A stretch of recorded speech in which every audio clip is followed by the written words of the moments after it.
دوستو کیا ہوا تھا کہ جب محمد رفیع صاحب نے مکہ میں اذان دی تھی، کہا جاتا ہے کہ لوگ اس سریلی اذان کو سن کر رونے لگے تھے۔ یہ بات سن 1971 کی ہے کہ جب محمد رفیع صاحب نے حج کرنے کا ارادہ کیا تھا۔ حج کرنا اسلام کے بنیادی ارکانوں میں سے ایک ہے۔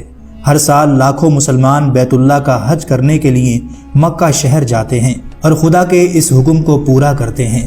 دنیا کے ہر مسلمان کی یہ خواہش ہوتی ہے کہ وہ حج کرنے کے لیے جائے اور بیت اللہ کی زیارت کرے۔ یہی خواہش دنیا کے مشہور سنگر محمد رفیع صاحب کی بھی تھی، اور انہوں نے اپنی اس خواہش کو پورا کرنے کے لیے اپنی زندگی میں 2 بار حج کیے تھے۔ اللہ نے آپ کو ایسی خوبصورت آواز سے نوازا تھا۔ کہا جاتا ہے کہ محمد رفیع صاحب کی آواز دنیا کی سب سے سریلی اور خوبصورت آواز ہے۔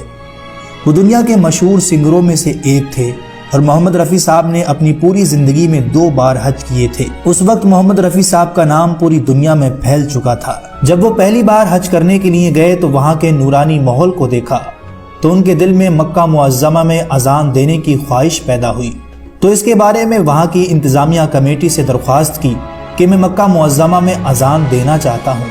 تو وہاں کی انتظامیہ نے محمد رفیع صاحب کو مکہ معظمہ میں اذان دینے کی اجازت نہیں دی، اور انتظامیہ نے انہیں یہ کہتے ہوئے منع کر دیا کہ یہاں پر کسی باہر کے آدمی کو اذان دینے کی پرمیشن نہیں ہے۔ جب بعد میں انتظامیہ کمیٹی کو معلوم ہوا کہ یہ دنیا کے مشہور سنگر محمد رفیع صاحب ہیں اور ان کی آواز بہت خوبصورت اور سریلی ہے، تو انہوں نے رفیع صاحب کو اذان دینے کی اجازت دے دی، اور اس کے بعد محمد رفیع صاحب نے حج کے دوران کچھ اس انداز میں اذان دی۔ اس سریلی اذان کو مکہ کے تمام حاجیوں نے پسند کیا، اور ان کی یہ اذان دنیا بھر میں مشہور ہوئی۔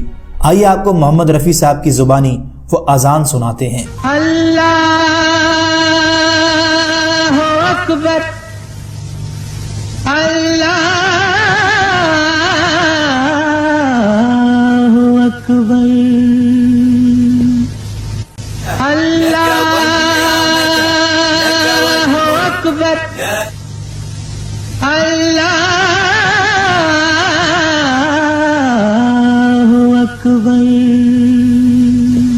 اشہد ان لا الہ الا اللہ، اشہد ان لا الہ الا اللہ، اشہد ان لا الہ الا اللہ، اشہد ان لا الہ الا اللہ۔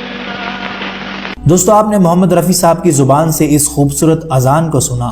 اللہ اور اس کے رسول صلی اللہ علیہ وسلم کے روضے کی زیارت اور حاضری کے بعد ان کے دل میں یہ خواہش ہوئی تھی کہ وہ مکہ معظمہ میں اذان دیں، اور اللہ نے ان کی اس خواہش کو پورا بھی کیا۔ محمد رفیع صاحب نے حج کرنے کے بعد فلموں میں گانا گانا بند کر دیا تھا۔ ان کے اندر مکہ معظمہ اور حضور صلی اللہ علیہ وسلم کے روضے پر سلام عرض کرنے کے بعد ایسی کیفیت طاری ہو گئی تھی کہ وہ اس گانے کی دنیا سے بالکل الگ ہو گئے تھے۔ اللہ نے آپ کو ایسی خوبصورت آواز عطا فرمائی تھی جسے ہندوستان کے ہر مذہب کے لوگوں نے پسند